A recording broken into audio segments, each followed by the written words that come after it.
All right, now let's continue on with the remaining inverse trig functions. Earlier, let me just flash real quick. Earlier, we talked about inverse sine, cosine, tangent function, and we produced this chart, right, that you're looking at, this graph. So for all trig functions, because they are not one-to-one, we had to restrict the domain, and for sine, cosine, tangent, you see the restrictions. And one thing that I did do was produce these half circles that helped me remember what the range of the inverses were. So we're going to do the same work now in section 7.2. For cotangent, this is the restricted cotangent. Once you restrict it and then you do the inverse, this is the graph of the inverse. The below is the graph of the inverse. You swap the domain and range and domain to get the respective range and domain of the inverse functions. Okay. For secant function, this is how it's done. The restriction happens between 0 and pi, with the exception of pi over 2, because that's the vertical asymptote of secant, because at that point cosine is 0 at 90 degrees, and secant, reciprocal of cosine, 1 over 0 is undefined. The inverse secant function is going to look like this.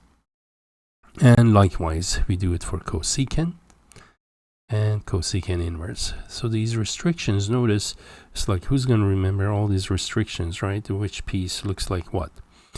If you recall, I mentioned earlier in another lecture, previous lecture, going forward, like in your higher courses, at least the math courses, they tend to stay with sine, cosine, tangent, inverse. But to be complete, we need to talk about all 6 of them. Now, how will the half circle look like, by the way? Let me actually draw the half circle for sine, and you will see a pattern in here, by the way. So here's my half circle for sine. Okay, we've seen this in previous lecture again. I'm writing, what I'm doing with the half circle is I'm doing the range of inverse. So this is the range of sine. Arc sine ranges from negative pi over 2 to pi over 2. Now once we know that one, we're able to do this for tangent inverse, right? For tan inverse, it's almost exactly like sine, except the endpoints are not included because tan of 90 degrees or negative 90 degrees undefined. Okay, now the reciprocal identity for cosecant, 1 over sine. Therefore, for cosecant, it's going to look exactly like sine does, because cosecant is reciprocal of sine. You see that? This is cosecant inverse x. Identical, with an exception. The exception is because sine of 0 is 0. We need to exclude that point. Because remember, cosecant x is 1 over sine x. True? So if you have 1 over 0, that's undefined. And hence the need for that open circle. Right? Cool. And there you have it. These will give you the ranges. Now you could write these, by the way. I'm not going to, but if I write, for example, for cosecant inverse, the range of that inverse is from negative pi over 2 to 0. Again, I'm doing it here, but I'll erase this in a moment, because again, I like to have a visual rather than an expression. But notice I'm getting my expression without even thinking, by just reading what the graph looks like from 0 to pi over 2. Aha, there you go. That is the range of inverse cosecant x. Let's look at cosecant x inverse and look at the range of it. You see that? That is exactly what this is. Okay, so this is how I rather do it, rather than memorizing those expressions and graphs. So let's do this now for the next 3. The next 3 all are related to cosine. So 3 of them related to sine, and the remaining 3 somehow related to cosine. Now for cosine, my half circle looked like this, right? It went from 0 to pi. And this is the range of cosine inverse, from 0 to pi. Now, let's redraw that again.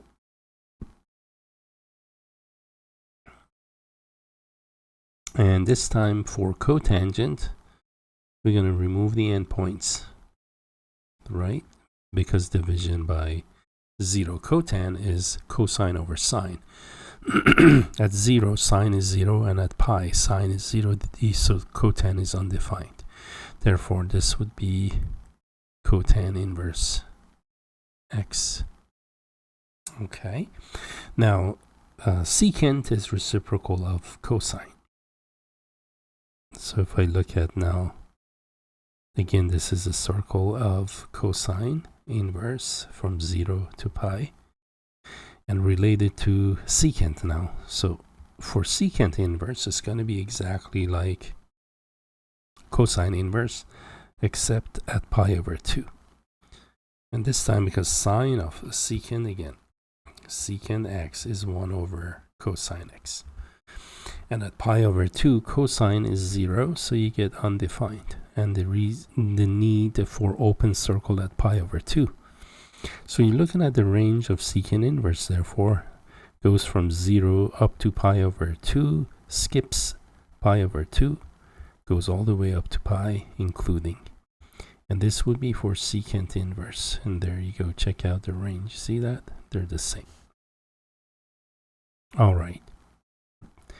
And on this note, the final note about this, some textbooks actually restrict domain differently for secant and cosecant. Okay, this one makes sense. I like this way because notice you just have to remember one half circle for cosine inverse, and cotan secant kind of follow from it. The other restriction for example, secant inverse is going to be from 0 to pi over 2, and then they pick it up from, instead of 0 to pi over 2, and instead of going from pi over 2 to pi, they go from pi to 3 pi over 2. That's also another way to restrict the domain. Sorry, my pi over 2 is in the wrong place. There you go. Pi over 2, because I'm looking at measure of the angle. There. Okay, and to 3 pi over 2. So again, just to put that out there, that's another restriction. Usually in, again, depending on the author, in trig book, pre-calc book, or even calculus books, there are variations of how they restrict it. Everybody restricts sine and cosine the same way, though, in every textbook. So that we can count on. All right. Now we're good. Let's try to put this to work. In my example, let's say we want to find exact values. For all of our work, find exact values. And remember, what do we mean by exact values? That means you don't need to use a calculator, for example, to evaluate the square root of 3. You leave it as the square root of 3. Square root of 2 is left out as the square root of 2. So these are not rounded values, no calculator values. So let's say in this first example, I want to do cosecant inverse of -1. Okay, therefore, by definition of inverse, that means cosecant of the angle is -1. And we tend to think of cosecant as 1 over sine, right? So for this one, remember, I have these half circles, and I'm just going to repeat using every one of those over and over. And this way, this is how you get proficient with it, so it'll stay with you. There, I have 0. I'm sorry, that's negative pi over 2 to pi over 2. Right, because again, cosecant, look at the circle of cosecant. This is what we used, except at 0, right? Because Sine of 0 is 0, cosecant undefined.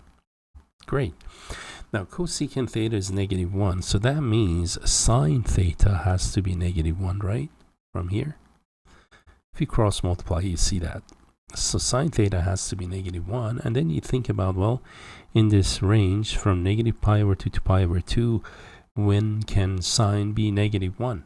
Well, sine of pi/2, 90 degrees is 1. Sine of -pi/2 is -1. Therefore, the measure of angle theta is going to be -pi/2. That's a quadrantal angle. Okay. Oh, remember, I also did mention, let's do our triangles so we have them for reference. The 30, 60, 90 triangle. So that's going to be 1, 2, 3, square root on 3. The 45, 45, 90.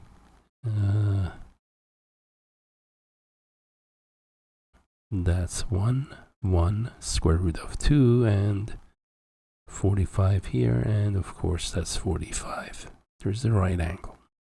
Okay, we're gonna use that also throughout our work. Let's take a look at another example. We're done with this one. The next example, suppose I want to evaluate arc cotangent of -√3/3. And again, if you recall, √3/3 was the rationalized version of 1/√3, correct? So 1/√3 helps me with my triangle, see, because I don't have the rationalized version of the sides. So I know I'm working with a special angle here. And it's cotangent, right? So let's take a look at cotan inverse. Remember, the range of cotan inverse is just like cosine inverse.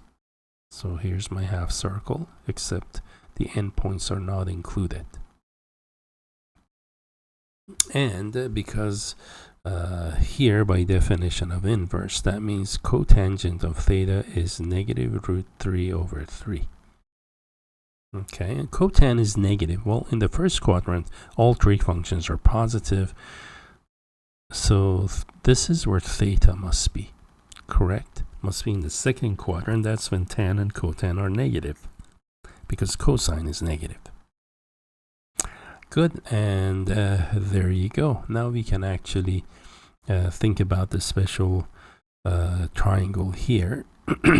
Cotangent of theta. Remember, cotan is the ratio of, I'm thinking -1/√3. The one that's not rationalized. Cotangent was ratio of y or x to r. Okay, x to r. X is 1, or I'm sorry, cotan was x to y, not r. All right, tangent was y to x, cotan x to y. So x is 1. If this is x and y is that, y is that. Okay, so the measure of angle has to be 60 degrees, correct? Or, yeah, the ratio 60 degrees. That would be x to y, exactly. The angle is 60 degrees. This angle is actually 60 degrees. Okay. That side is going to be your x, which is -1 in the second quadrant. And this is the y, which is the square root of 3. Cool. Therefore, theta is going to be 120 degrees, or 2pi/3. All right, got that one. Well, let's try another one. This time, let's try secant inverse of, let's go to √3/3, which is really the same as secant inverse 2/√3. Again, when we work with triangles, it's easier to see them in unrationalized version. So here's your theta. That means secant of theta is 2/√3. For secant, secant is 1/cosine again, so it's going to my half circle looks just like cosine, except we have a hole at pi over 2. 0, pi. So this is a circle of secant inverse, 1 over cosine.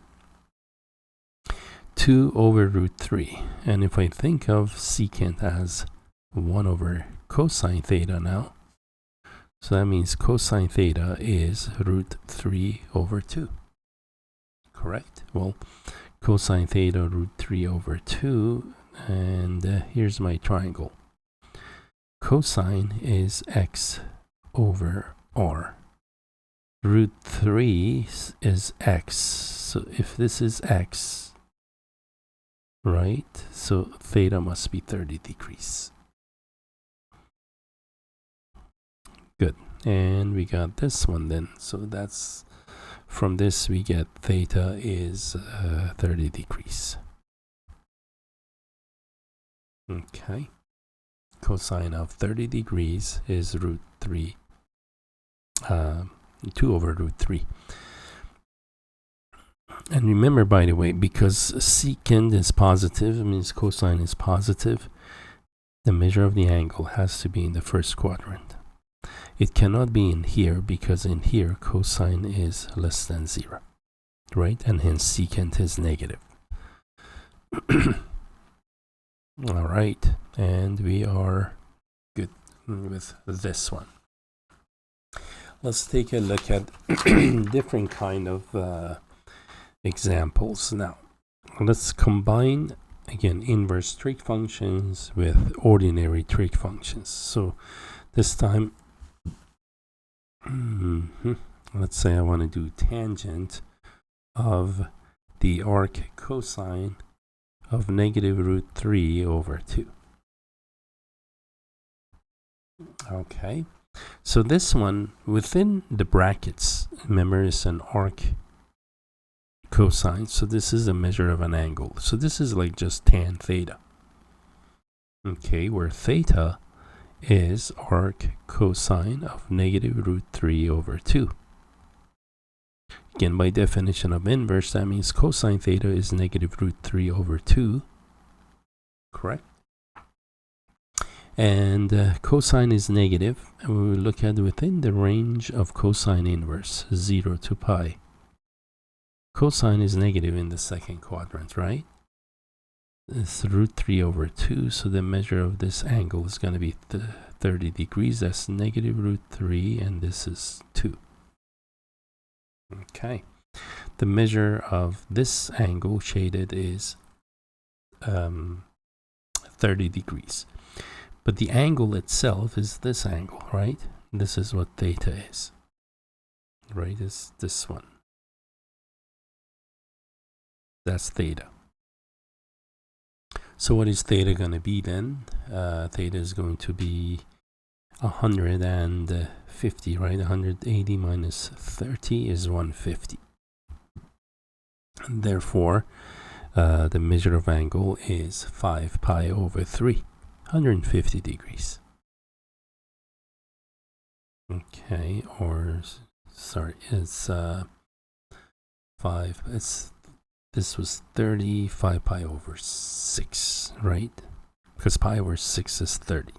Okay, so it's going to be 5 pi over 6, and the tangent of 30 degrees is going to be 1 over root 3. Because we are in the second quadrant, tan is negative, so it's going to be opposite 1 over adjacent, negative root 3. And now I rationalize it just because everybody else does. That's negative root 3 over 3. And there you have that one. Okay. Let's do another example. It seems like you cannot get enough of these, right? Because there's so many different combinations, so many different types of angles we could have. Okay. Again, cosine inverse of something. This time, by the way, this is not the measure of an angle. That's not theta. Up here, this was theta because it's an inverse trig function. Okay, so that's not the measure of angle theta. Therefore, how are we going to do this? Well, we're going to evaluate sine 5 pi over 4. Sine of 5 pi over 4. Okay, 5 pi over 4. That's 1, 2, 3, 4. This is 5 pi over 4. And how is this going to work? And that's the measure of angle theta, which is coterminal with a 45-degree angle, right? So what is the sine? That's going to be y, right? Sine is y over r, negative 1 over root 2. This is cosine inverse of negative 1 over root 2. Negative because it's in the third quadrant. Now that is theta. By definition of inverse, cosine theta is negative 1 over root 2.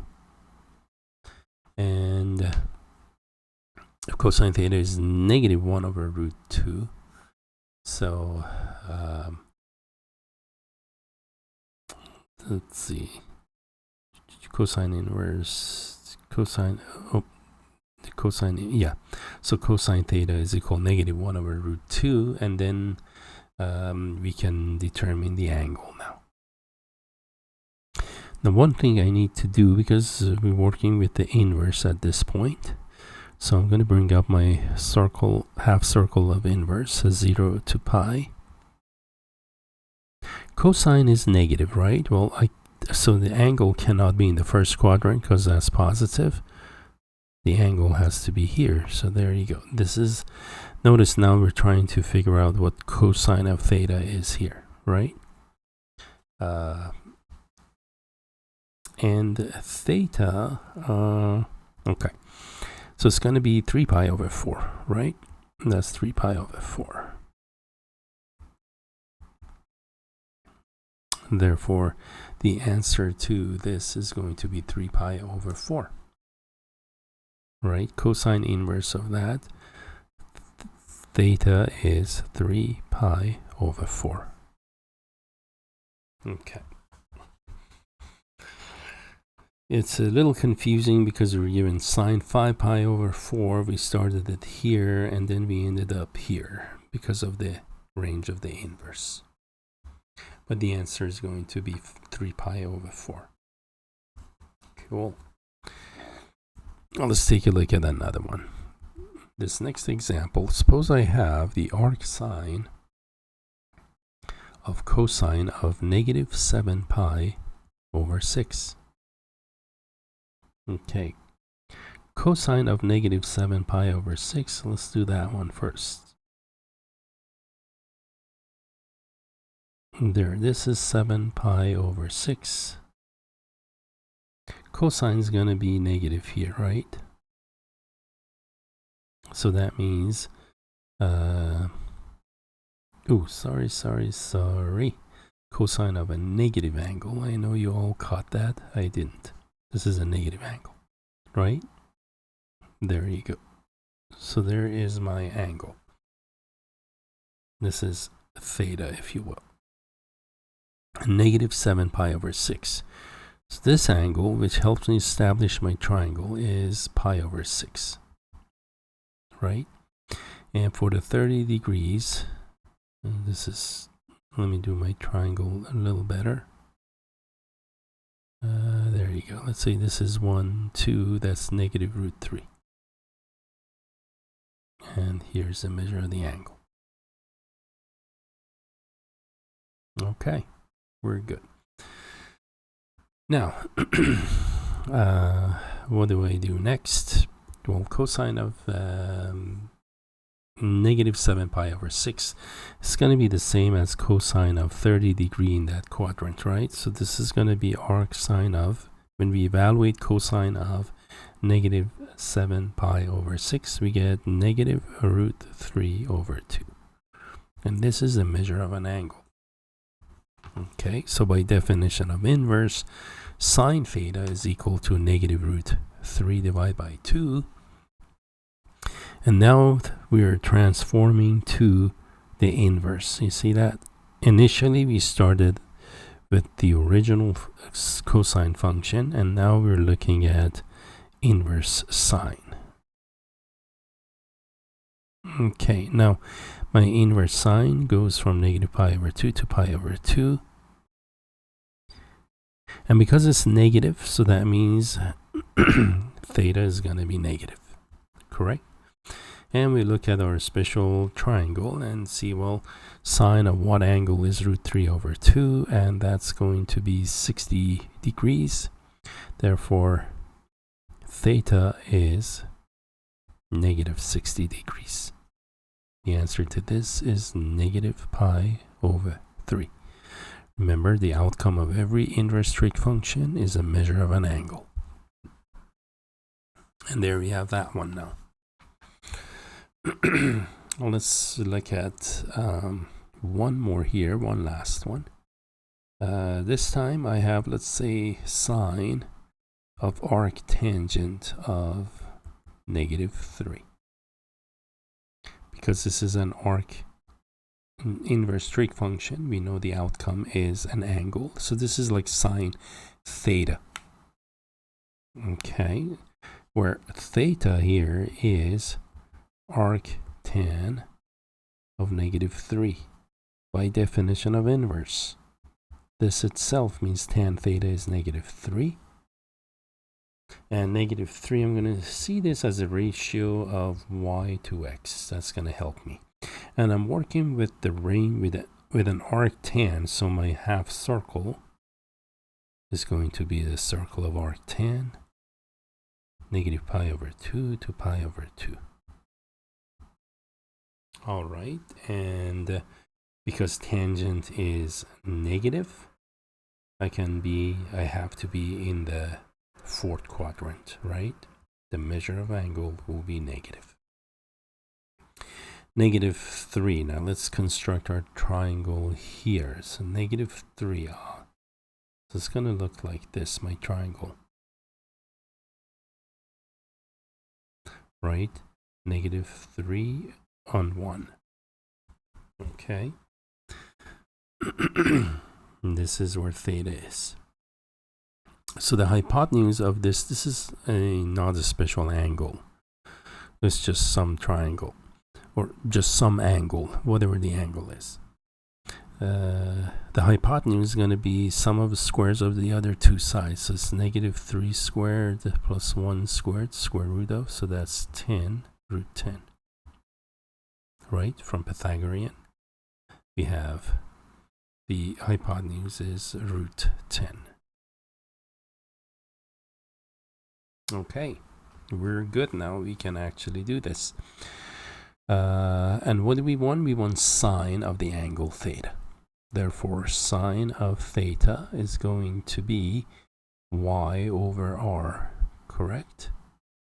So it's going to be negative 3 over root 10. And again, we do rationalize this one because everybody else does. Negative 3 root 10 over 10. That's the answer to the example. Negative 3 root 10 over 10. And then one note here, if you notice, I've hardly used any calculators, right? Generally in math, we don't use calculators for these courses. Now other courses, there we have nothing against calculators. In fact, for real applications, we use computers, right? And those usually approximate numbers to however many digits we want. In engineering courses, they seldom give you answers like I have. For them, this doesn't make sense.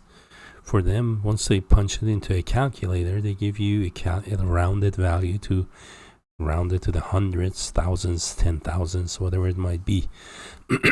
So the point being is this: in our usually pre-calculus courses, we like things to be exact just because they look nicer.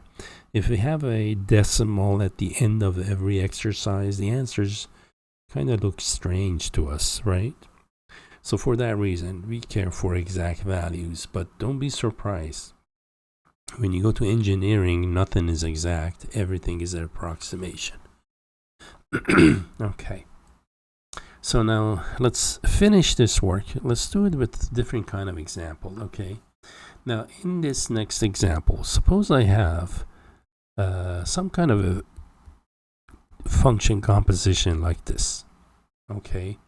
And we want to, for this one, I want to write a trig expression. The trig expression that you see, I want to write it as algebraic expression in U. Okay, so that's what I want to do.